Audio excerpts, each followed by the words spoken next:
په دې مخه پکېږه چې د خلکو یوازې د اړتیا پر وخت په یادې ځان بختور وګڼه، لکه ډیوه هغه وخت ور په زړه کېږي چې دوی په تیارو کښې وي.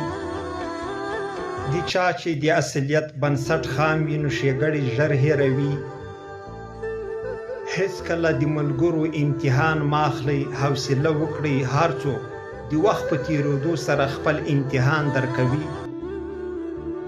په یاد ولره که ولیدې خپله پورته شه، دلته خلک یوازې لوېدلې پیسې پورته کوي، انسان نه. رښتیني ملګري هغه دي چې د ځان لپاره دې وغواړي، نه د استفادې لپاره.